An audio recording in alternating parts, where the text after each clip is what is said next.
favor, señor. ¿Dónde está mi equipaje? No comprendo, señor. Favor de pasar por aquí. J'étais persuadé d'avoir appris la bonne prononciation. Mais quand j'ai testé mon guide de conversation à l'aéroport de Maracaibo, personne n'a compris un mot. Je me suis rappelé ce que m'avait dit Créole lors des séances d'information. J'avais travaillé dans un pays étranger pour une compagnie pétrolière américaine, alors je dois me comporter en conséquence. Exactement comme Créole. Ici, pour les Vénézuéliens, chacun de nous représente les États-Unis. Les États-Unis ont entrepris de bâtir un empire dès la fin de la Seconde Guerre mondiale, mais l'essentiel de ce travail a été accompli dans l'ombre par des agents d'influence comme moi.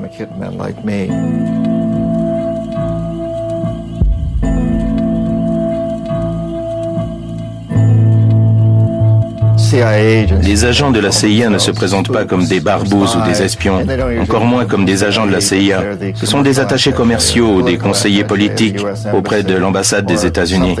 Ils s'affublent d'un autre titre officiel. En général, ce n'est ni espion ni même agent de la CIA. Pour nous, c'est pareil. Agent d'influence, c'est un terme générique, mais ce n'est pas le genre de titre qu'on écrit sur sa carte de visite.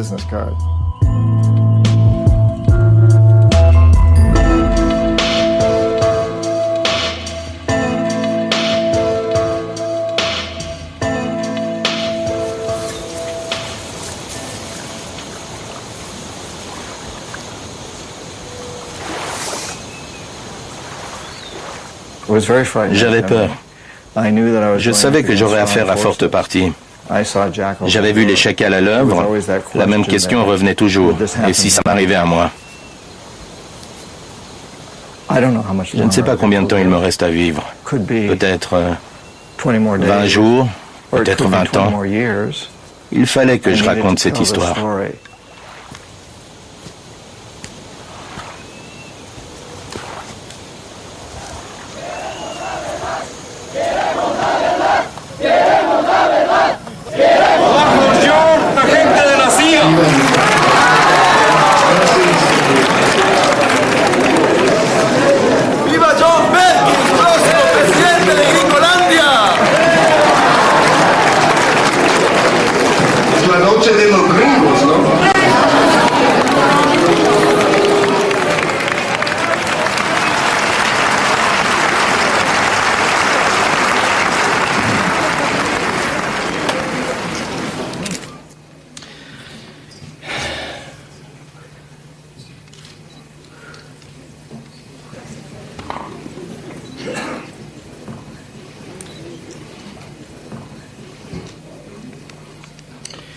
Bueno, empezamos.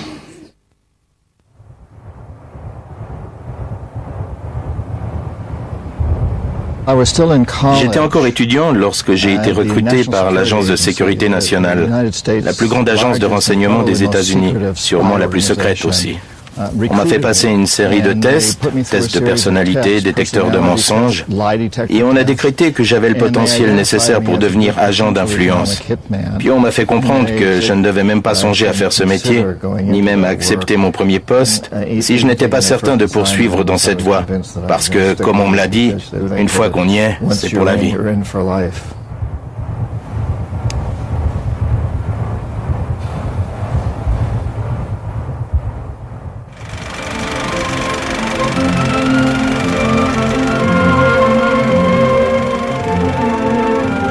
Créole avait envoyé un autre ingénieur américain du pétrole à ma rencontre pour qu'il me fasse faire le tour du propriétaire avant de passer au bureau d'ingénieur. Dès mon arrivée, j'ai fait des connaissances.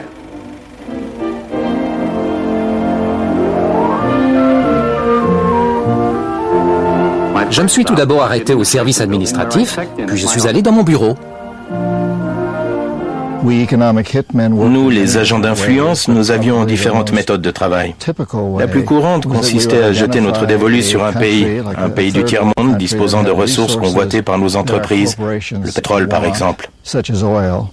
Puis à faire en sorte qu'une organisation comme la Banque mondiale lui octroie un prêt faramineux. Le gros de cette somme tombait directement dans l'escarcelle d'une entreprise américaine de construction, par exemple comme Bechtel ou Halliburton. Cette dernière se chargeait alors de mettre en œuvre dans le 10 pays du tiers-monde des projets de construction colossaux, comme des centrales électriques, des parcs industriels ou des ports. Une fois que Chesty Mann avait signé un contrat avec le gouvernement, mon travail consistait à surévaluer les besoins, afin que le prêt soit aussi substantiel que possible. En gros, voilà comment ça marchait. J'ai demandé au chauffeur de me faire visiter Caracas.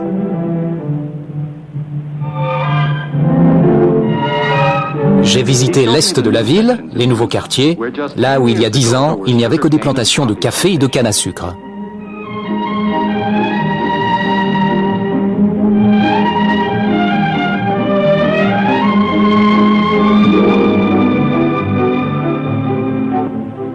Certains quartiers résidentiels sont plutôt futuristes.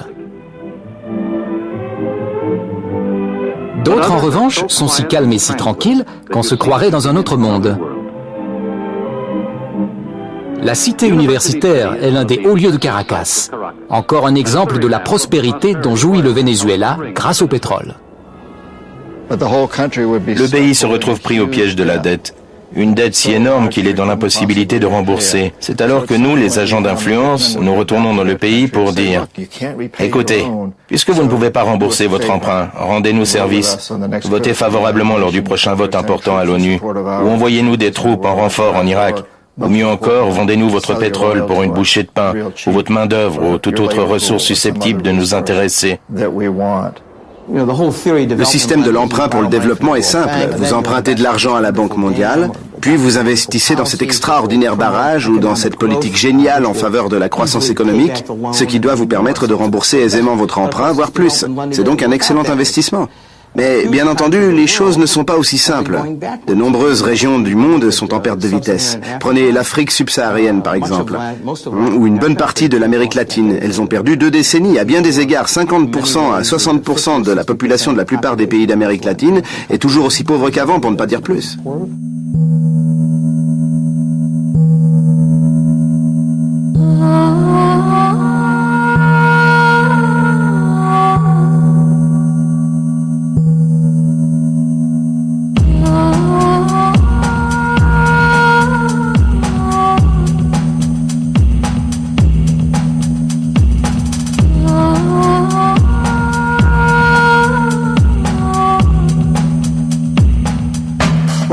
Ce qu'on ne vous enseigne pas à l'école, ce qu'on a tendance à oublier, c'est que donner un coup de pouce à l'économie d'un pays, ça ne veut pas forcément dire aider la population. Parfois, seuls les plus riches en haut de l'échelle en bénéficient. Et c'est comme ça dans tout ce qu'on appelle le tiers-monde.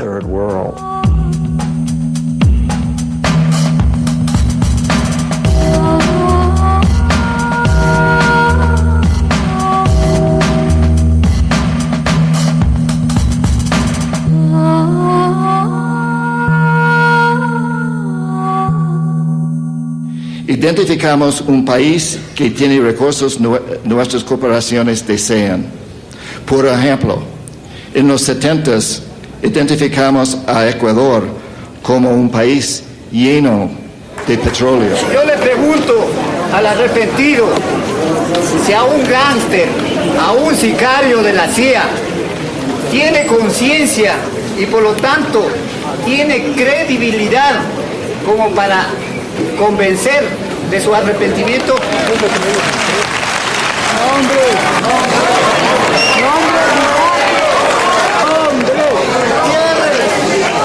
Nombres y datos concretos.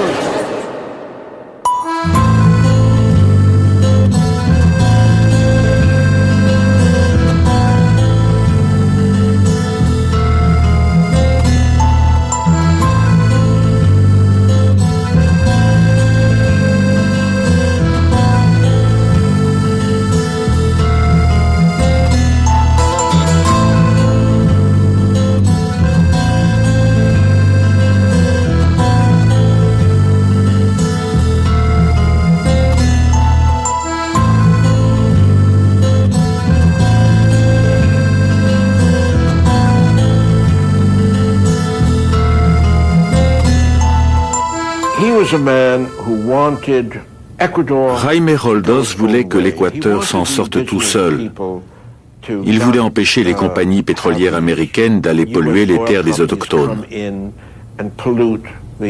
C'était un type très éclairé et pas particulièrement radical. C'était quelqu'un de bien. Nous l'aimions bien. Pour nous, c'était l'un des meilleurs présidents d'Amérique latine. Sous la présidence de Roldos, le salaire des travailleurs a doublé. Et à ce jour, les travailleurs n'ont toujours pas récupéré leur pouvoir d'achat des années 80.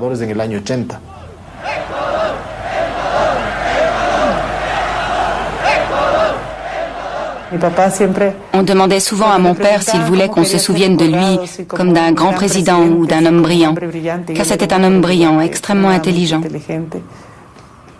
Un jour, il a répondu comme quelqu'un de bon. Una de nuestras principales riquezas es el petróleo. El petróleo constituye hoy el filón principal de la riqueza ecuatoriana.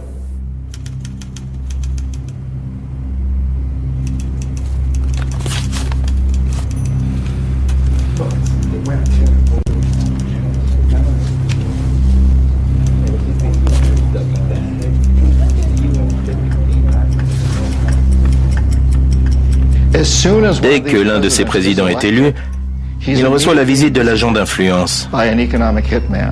Quelqu'un, ça aurait pu être moi, entre dans son bureau et lui dit « Monsieur le Président, je suis venu vous féliciter pour votre élection. Et puis, dans cette poche, j'ai quelques centaines de millions de dollars pour vous et votre famille, si vous acceptez de jouer le jeu. Dans cette autre poche, j'ai un pistolet pour vous abattre si vous décidez de mettre en œuvre vos promesses de campagne. À vous de décider. Mais permettez-moi de vous rafraîchir la mémoire. Vous vous souvenez de Salvador Allende, d'Arbenz, de Patrice Lumumba et de tel autre. Il y en a toute une liste. Tous ces présidents savent très bien ce qui est arrivé à ceux qui se sont opposés au diktat des multinationales. Soit ils sont morts, soit ils ont été destitués. Alors, qu'est-ce que vous feriez à leur place? Posons-nous la question. Qu'est-ce que je ferais si j'étais à leur place? C'est très difficile.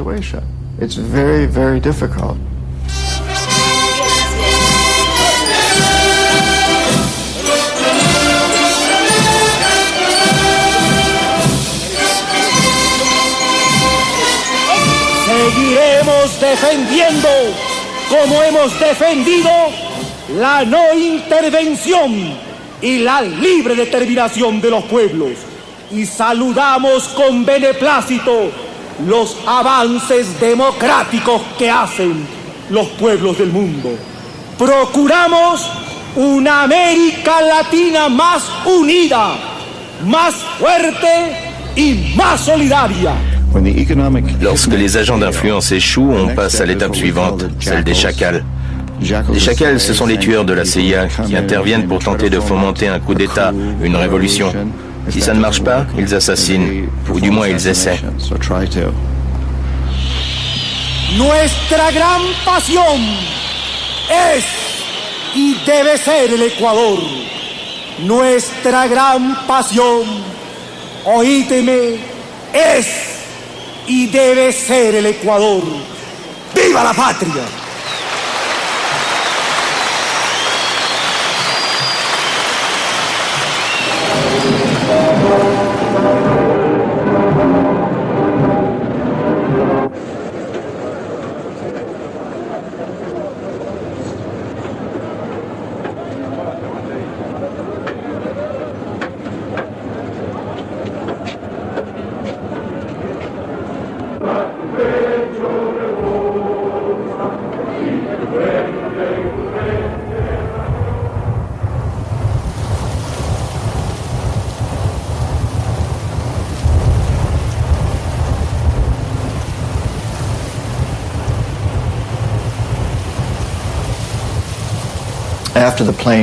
Après l'accident, toute la zone a été bouclée. Même la police équatorienne n'était pas autorisée à y pénétrer.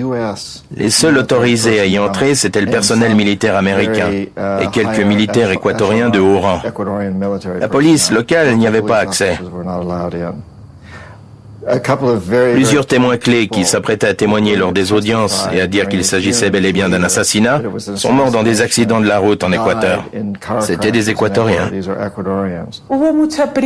Le gouvernement suivant s'est empressé de classer l'affaire. L'enquête n'a duré qu'une semaine. Une semaine. Au bout d'une semaine, on a publié un rapport établissant qu'il s'agissait d'un accident. En réalité, c'était une farce. Une farce. On nous a privés, nous, leurs enfants, leurs familles, et tout le pays avec nous, de la possibilité de savoir ce qui s'est réellement passé. C'est ce qu'on peut faire de pire à quelqu'un, le priver de la vérité. Parce que du coup, c'est impossible de tourner la page. Ça reste toujours présent en quelque sorte. Pour moi, il y aura toujours un doute. Je chercherai toujours à savoir ce qui s'est réellement passé.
Le discours de Torrijos, sa rhétorique, ressemble à s'y méprendre à ceux de Chavez ou d'Allende et sont très semblables à ceux de Jaime Roldos.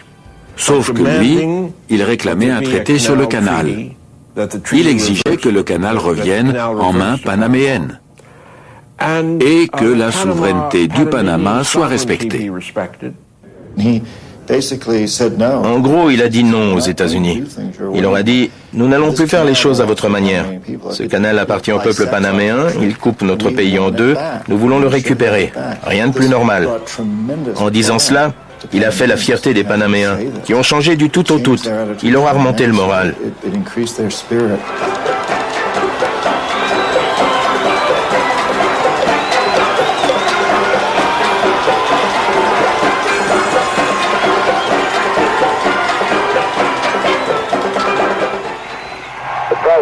La présence de 50 000 Américains ici, dans la zone du canal, a toujours été un sujet délicat pour le Panama.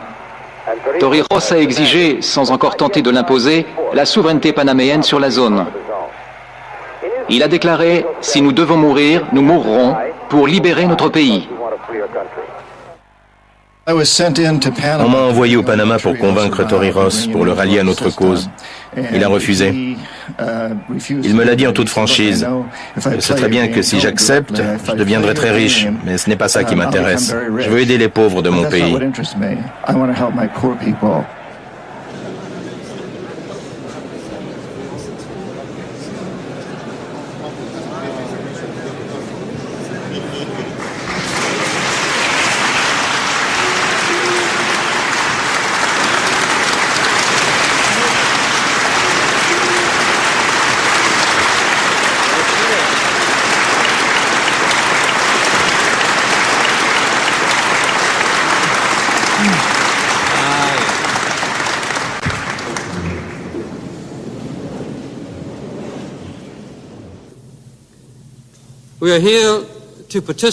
Nous sommes ici pour signer des traités qui garantiront un avenir pacifique, prospère et sûr à une voie navigable internationale qui nous tient particulièrement à cœur à tous.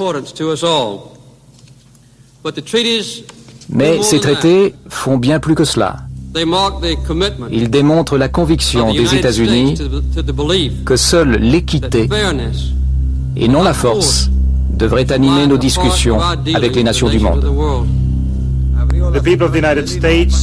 Les États-Unis, à la pointe de la technologie, ont coupé le Panama en deux et réussi à relier deux océans en 8 heures de traversée. Mais ce qui, à l'origine, devait être un progrès technologique pour l'humanité, s'est transformé en conquête coloniale de notre pays, grâce à certains revers de l'histoire.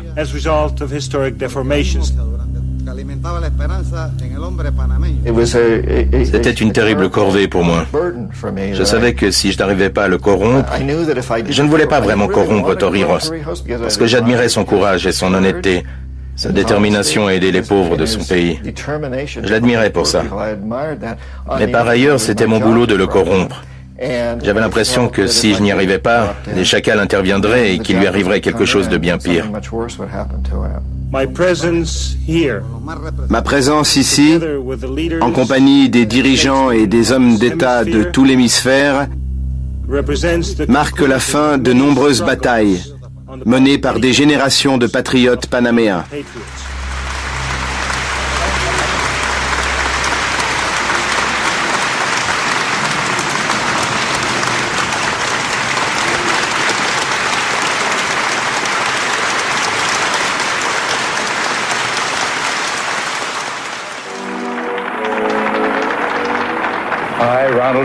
Moi, Ronald Reagan, je promets solennellement d'accomplir fidèlement mon mandat de président des États-Unis.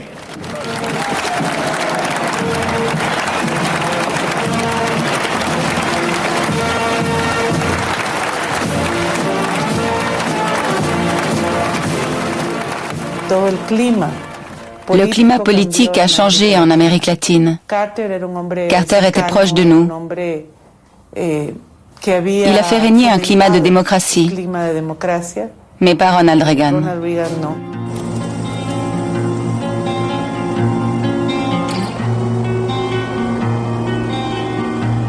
Édition spéciale du bulletin d'information. Nous apprenons la mort à l'âge de 52 ans du président panaméen, le général Omar Torrijos Herrera. L'homme fort du Panama s'est tué dans l'accident d'un avion des forces aériennes panaméennes qui s'est écrasé sur le flanc d'une montagne au cours d'une violente tempête dans l'ouest du pays. Son pilote ainsi que 5 autres passagers non identifiés se trouvaient à bord avec lui. Il n'y a pas de survivants. J'étais effondré en apprenant la nouvelle de la mort de Torrijos. J'étais très triste. À titre personnel, j'admirais cet homme. Il était drôle, charismatique. Je l'aimais bien. J'étais aussi très triste à cause de ce qu'il représentait, à cause du symbole. J'étais très choqué de savoir de quoi mon pays était capable. Le général Torrijos est le deuxième président latino-américain à mourir dans un accident d'avion au cours des 3 derniers mois. Le président de Certains le maintiennent, il ne s'agissait pas juste d'accident d'avion, mais de mise en scène politique. Nous n'en avons pas la preuve, enfin moi je ne le sais pas. Mais disons qu'il ne serait pas incongru d'imaginer qu'il ne s'agissait pas d'accidents naturels. Il y a eu toute une série d'accidents d'avion politiques en Amérique latine. En fait, si vous êtes un homme politique latino-américain, prenez plutôt le train.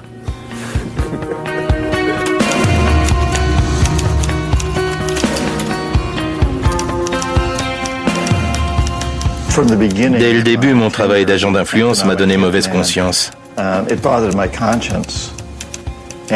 J'étais déchiré. J'ai commencé à mener la belle vie, c'est vrai. Je voyageais toujours en première classe. Mais à un moment donné, je n'arrivais plus à cautionner tout ça. Je savais que ce que nous faisions était très mal, et ça n'allait pas dans l'intérêt de l'humanité, ni dans l'intérêt de l'avenir des États-Unis. Bien au contraire. Mais peu à peu, je l'ai accepté.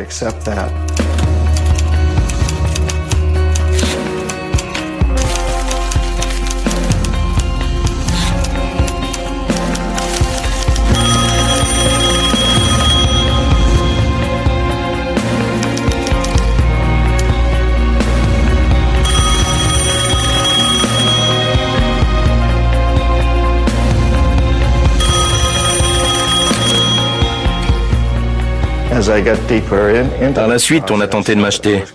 On m'a menacé aussi au cas où je parlerais. J'ai compris que si on savait que je m'apprêtais à dévoiler ce que nous avions fait, je devrais en payer les conséquences. À cette époque, on m'a aussi proposé près d'1,5 million de dollars pour que je n'écrive pas ce livre.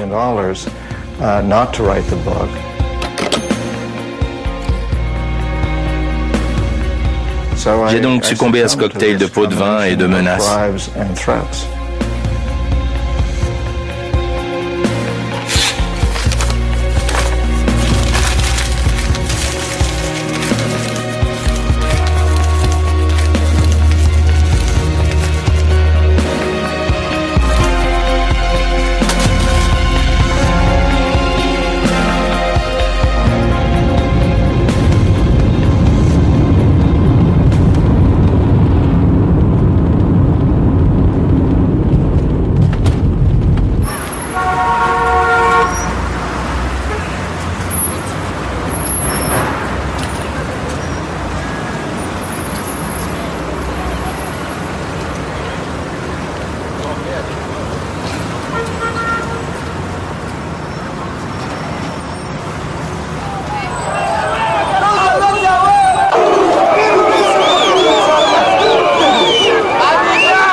Certains ont bâti leur carrière politique sur la mort de mon père.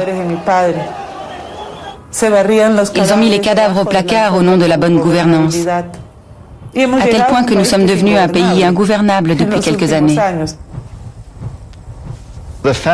L'élimination de Roldos a été un avertissement aux futurs présidents de l'Équateur, qui savent à quoi s'en tenir lorsqu'ils reçoivent la visite d'un agent d'influence. Vous avez le choix entre quelques millions de dollars pour vous et votre famille et cette balle.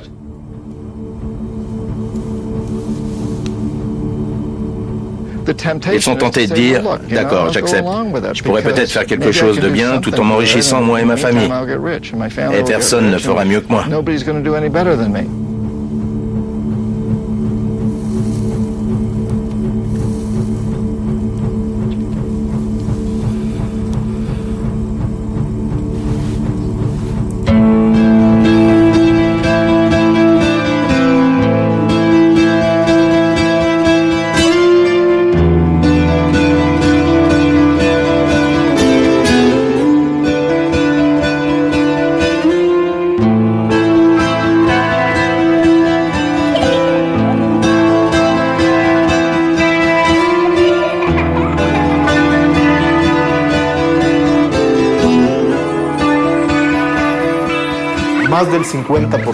Plus de 50%.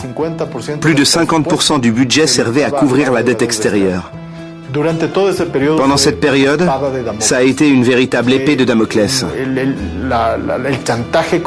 Un éternel chantage de la part du FMI et de la Banque mondiale pour que nous mettions en œuvre des politiques extrêmement impopulaires.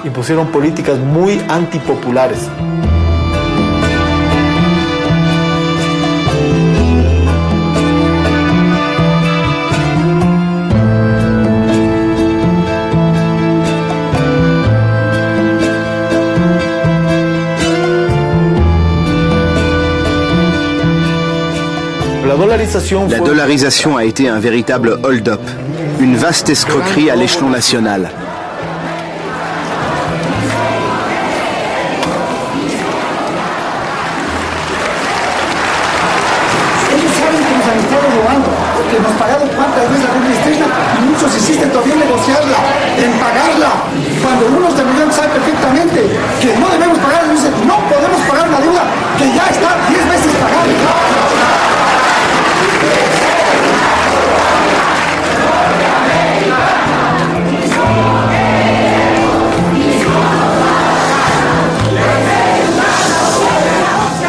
Sin embargo, el país tiene una deuda grande, muy grande, tan grande que no puede pagarlo.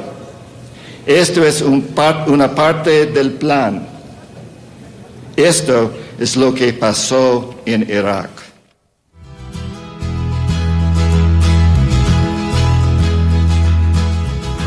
Nous avons fourni beaucoup d'argent à Saddam Hussein, ainsi que des armes. En fait, c'est nous qui l'avons placé au pouvoir.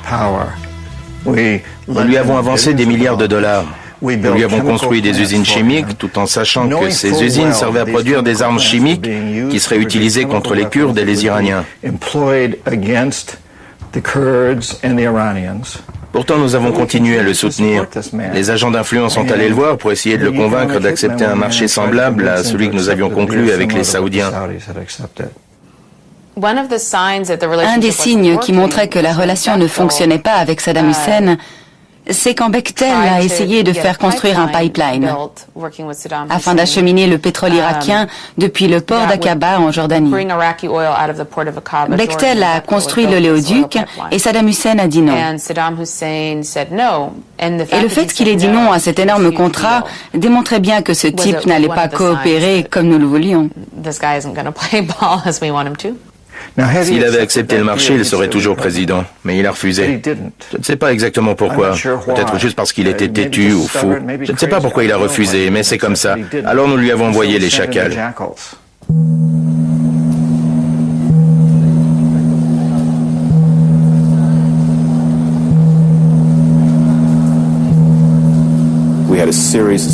Nous avons envoyé plusieurs équipes de la CIA sur place. J'en dirigeais une, pour voir si un coup d'État était envisageable. Nous sommes allés sur place, nous avons traversé la frontière.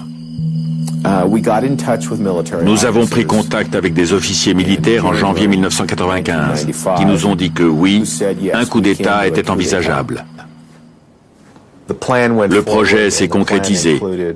Prendre une compagnie de tanks, cerner la résidence de Saddam dans la petite ville d'Arjad, le contraindre à démissionner, l'arrêter ou le tuer. Mais ça n'a pas marché. Assassiner Saddam Hussein était trop risqué. Il y avait trop de doublures, de sosies. Même ses propres gardes du corps ne savaient pas si c'était lui ou quelqu'un d'autre qu'il protégeait. Nous avons donc fait intervenir l'armée en dernier recours. D'abord les agents d'influence, ensuite s'ils échouent les chacals, et enfin s'ils échouent aussi, le dernier recours c'est l'armée.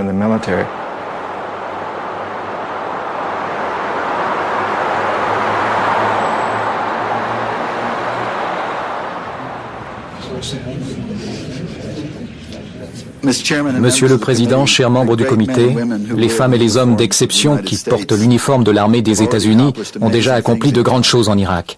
Mais leur travail ne s'arrête pas là. À nous maintenant de terminer le travail qu'ils ont si noblement commencé. Nous le devons à ces grands Américains, à nos partenaires irakiens et de la coalition, et en fait, nous le devons à nous-mêmes et au monde entier. Paul Wolfowitz, c'est l'homme qui a passé le plus clair de sa vie à essayer de trouver le moyen de renverser Saddam Hussein.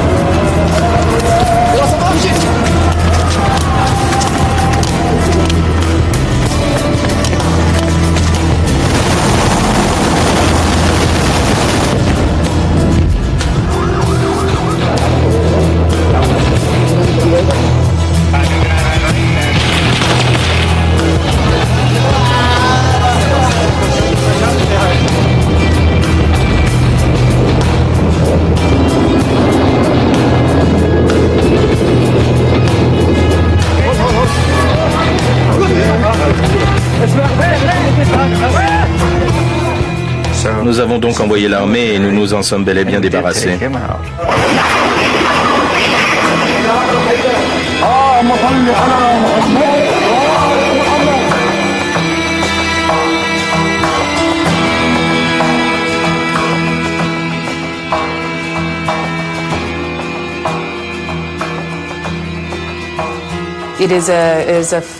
Il serait faux de dire qu'il n'existait aucun plan pour l'après-invasion de l'Irak. Au contraire, il y avait un plan très clair.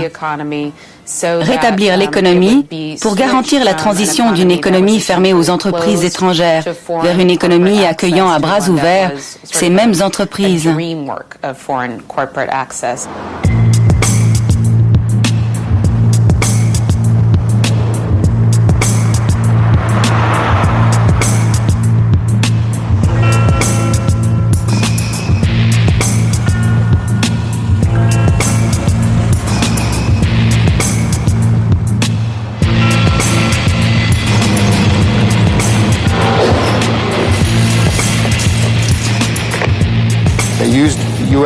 Ils se sont servis d'avions cargo américains pour transporter 144 palettes chargées de billets de $100. Des tonnes de billets de banque américains ont été acheminés là-bas par avion.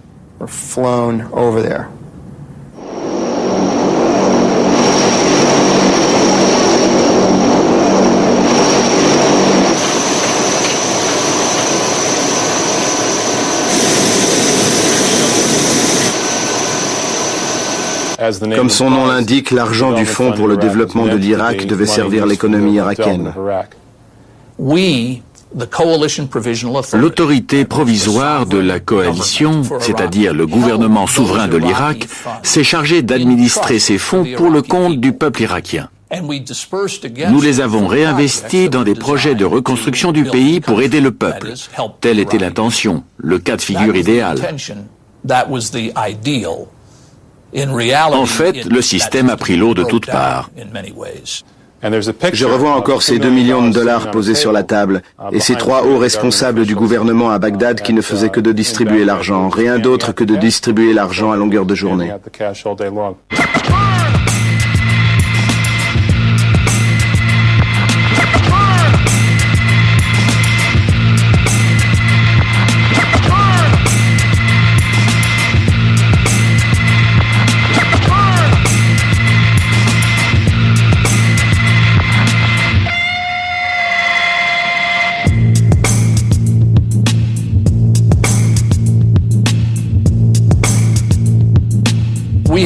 C'étaient des billets de $100 flambant neufs, tous emballés dans du film plastique. Ils étaient empilés par paquets de $100 000. Ils ont pris 1000 billets de $100, les ont mis sous cellophane et ils se les lançaient les uns aux autres comme un ballon de football américain. Ils se faisaient des passes. Moi aussi j'ai joué. Avec l'emballage cellophane, ça donnait quelque chose comme ça à peu près, de la taille d'un petit ballon de football américain.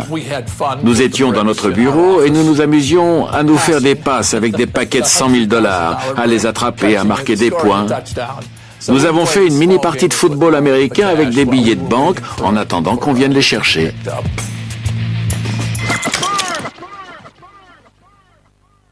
Au cours des 18 premiers mois de l'occupation, 18 milliards de dollars du Fonds pour le développement de l'Irak ont été dépensés sous la supervision de l'autorité provisoire de la coalition. La moitié de cette somme, soit 9 milliards de dollars, a disparu. Personne ne sait où elle se trouve, personne ne sait ce qu'il est advenu de cette somme. Personne ne sait avec précision combien d'argent irakien a été consacré à la reconstruction. C'est un trou noir. On ignore à qui cet argent a été versé ou pourquoi. Tout ce qu'on sait, c'est que près de 9 milliards de dollars ont été égarés pendant les premiers mois de l'occupation.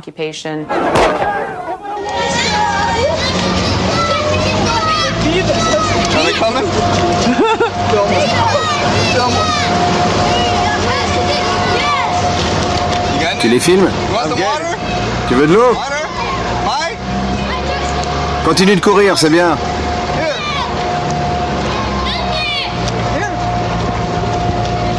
Tu filmes? Je les ai, oui. Cours, tu y es presque.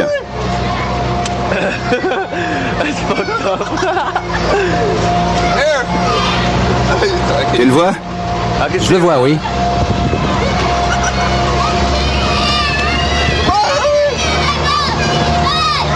Dépêche-toi si t'en veux.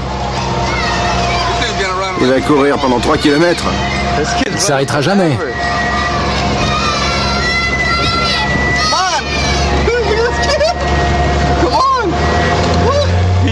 en veut vraiment. Il l'a même pas eu.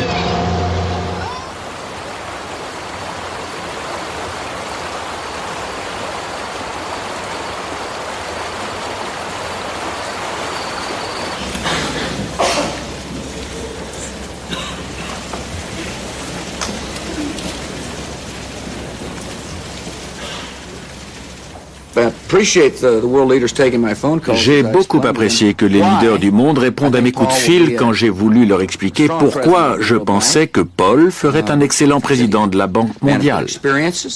C'est un homme d'expérience. Il a participé à la gestion d'une grande organisation. Le Pentagone est une grande organisation, la Banque mondiale aussi. Il a participé à la gestion de cette organisation. C'est un diplomate chevronné. Et Paul est très engagé en faveur du développement. C'est un homme bon, plein de compassion, qui fera de l'excellent travail à la Banque mondiale. Je crois profondément en la mission passionnante de la Banque mondiale. La possibilité d'aider 1 milliard de personnes qui gagnent moins d'$1 par jour à sortir de la pauvreté et des milliards d'autres qui vivent dans une situation de précarité, les faire bénéficier de l'égalité des chances dans la vie, est une formidable responsabilité et un véritable défi.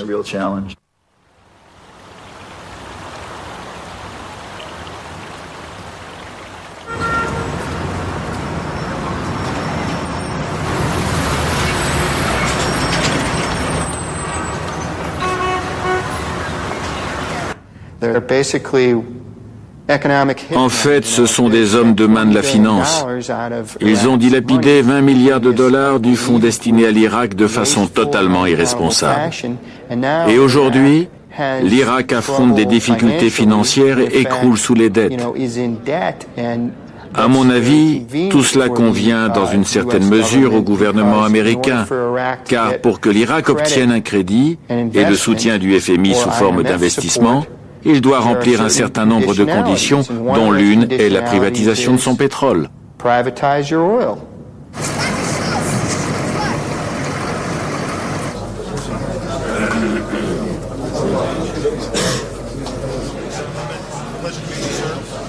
En décembre 2005, le Fonds monétaire international a signé un accord avec le gouvernement irakien en vue d'annuler une partie de la dette extérieure de l'Irak. L'une des conditions fixées par le FMI était la promulgation par le gouvernement irakien d'une loi avant la fin 2006, faisant passer l'industrie pétrolière du secteur public, dont elle dépendait depuis près de 30 ans, au secteur privé, c'est-à-dire les multinationales. Voilà comment les choses se sont passées. Nous vous offrons un programme d'ajustement structurel et en contrepartie, vous libéralisez, vous déréglementez, vous privatisez votre économie. Et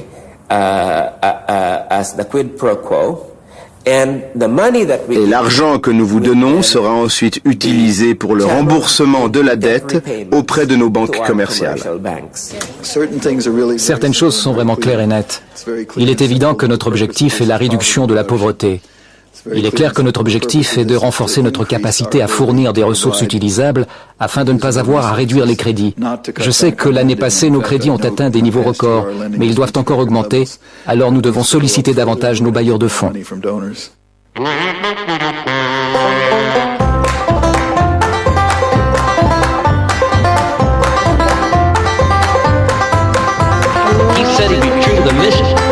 Hunger and want should end, and as all Afghans know, he's a man of his word, on that we can't depend.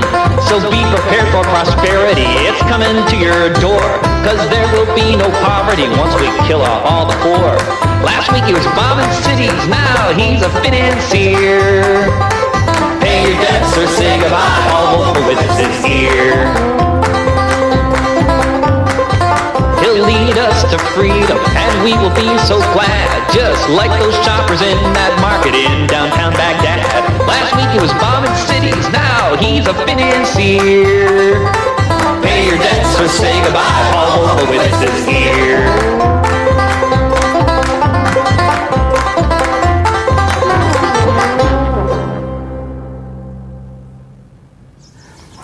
Il y a 100 ans, le remboursement de la dette provoquait la crise dans des pays comme le Venezuela.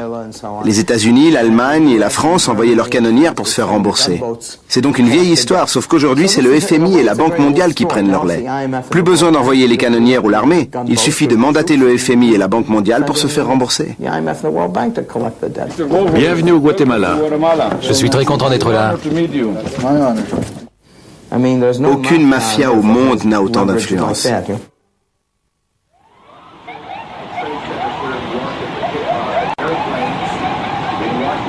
Oh my God! Oh my God! Oh my God! Oh my God! Oh my God! I told you! Oh my God! All these people! Oh my God! Oh my God! Oh my God! Americans are asking, why do they hate us? Oh my God! Le tournant pour moi, ce qui m'a poussé à écrire ce livre, ça a été le 11 septembre. Peu après le 11 septembre, je suis allé sur le site du World Trade Center à New York. J'étais là, debout, devant cette fosse fumante, ça sentait encore la chair brûlée. Cette expérience m'a beaucoup ému. C'est en regardant ce terrible cratère que j'ai compris que j'avais ma part de responsabilité dans ce qui arrivait. Oussama Ben Laden a beau être un tueur qui mérite d'être traduit en justice. Le fait est qu'une bonne partie du monde le considère comme un héros. J'ai compris ce jour-là, en regardant cette effroyable fosse où s'érigeait autrefois le World Trade Center, que je devais raconter cette histoire, qu'il fallait que je révèle ce que nous faisons depuis une cinquantaine d'années, depuis la Seconde Guerre mondiale. Et je me suis aperçu que les Américains ne comprenaient pas pourquoi quelqu'un avait pu faire ce que Oussama Ben Laden avait fait, et que nous avions besoin de comprendre. Il fallait que ce soit clair.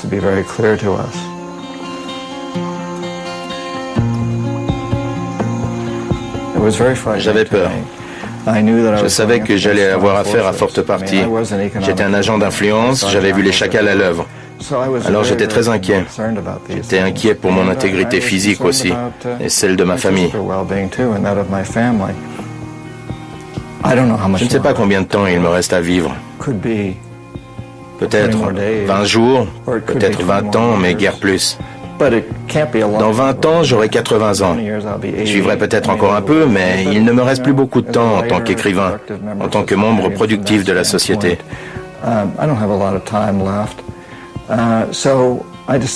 J'ai donc décidé de consacrer le reste de ma vie, quelle qu'en soit la durée, à faire de ce monde un monde meilleur pour ma fille et pour ses frères et sœurs aux quatre coins du monde. C'est mon devoir.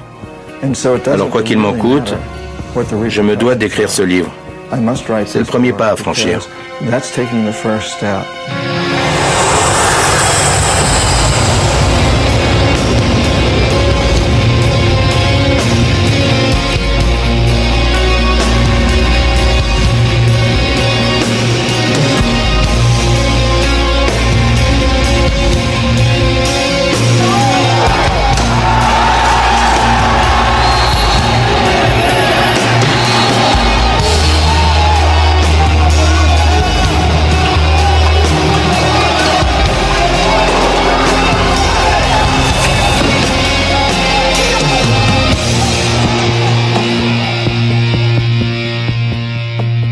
Je travaillais comme agent d'influence au Panama auprès d'Omar Torrijos et en même temps auprès de votre père. Il était très nationaliste, un vrai populiste. Il a juste dit non aux États-Unis. Il a dit « Nous n'allons plus faire les choses à votre manière », ce qui a dû choquer Washington.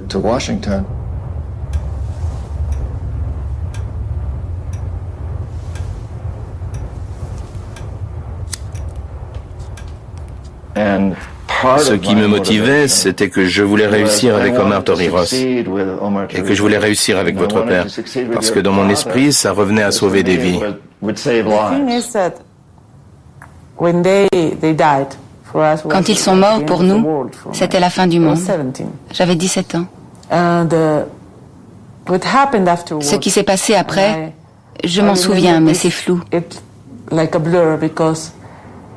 Des années plus tard, il a fallu que je lise le récit de cette période pour m'en souvenir. J'avais pratiquement rayé cette année de ma mémoire. J'avais presque tout oublié de cette année-là.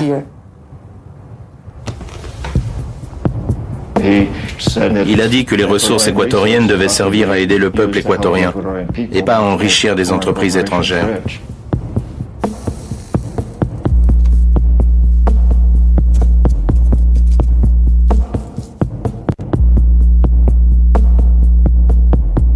Nous avons donc envoyé les chacals pour l'assassiner.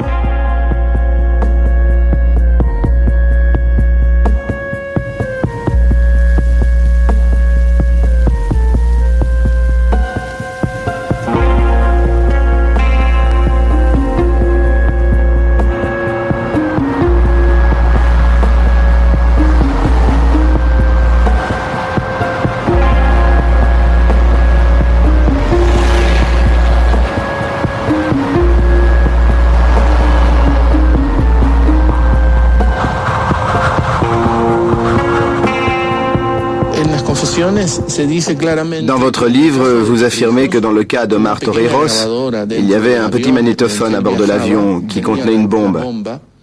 C'est l'explosion de cette bombe qui l'a tué. Oui. Et je crois que Roldos a connu le même sort. Je vous le rappelle, John Perkins, le repentir d'un agent d'influence, ce soir à 19h au Théâtre Prométhée, à la Maison de la Culture. Est-ce que vous connaissez le Théâtre Prométhée? Je n'y suis jamais allé. Il est circulaire, comme un théâtre de la Grèce antique. Vous serez entouré par le public et chacun pourra vous voir. C'est plutôt symbolique. Vous ne pourrez rien cacher. Un peu comme si vous étiez soumis à un détecteur de mensonges.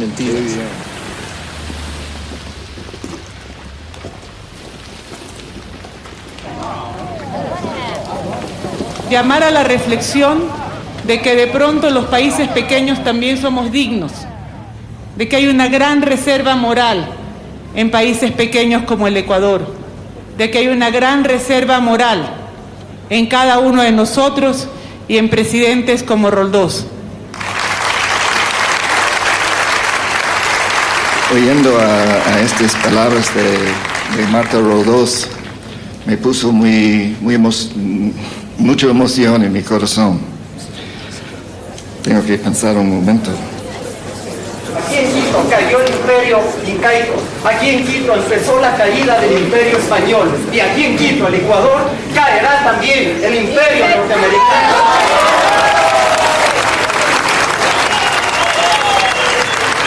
Dice, pero es que es elemental. ¿Cómo entendemos? No se necesita tanta filosofía, tantas ideologías para entender de que todos los recursos que están en el territorio ecuatoriano tienen que ser para los 13 millones de ecuatorianos. Yo no entiendo otra cosa. Yo no entiendo.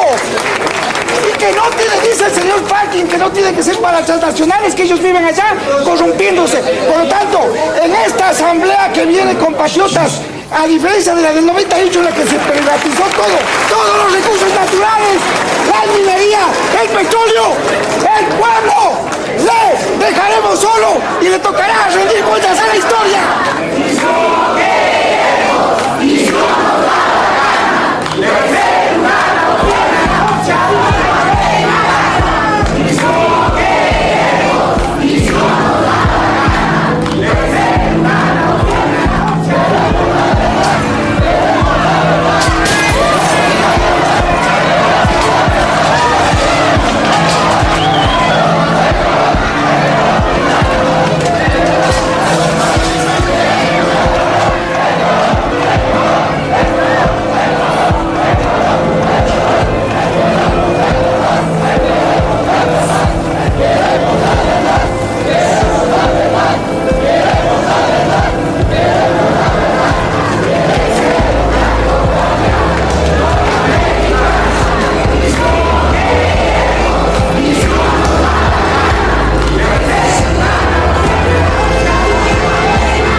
que decirles además que he venido acá a ofrecer una disculpa para las acciones que mi país y sus corporaciones han tomado. Debo aceptar mi responsabilidad personal por algunos de estos actos. Por todo esto, quiero disculparme.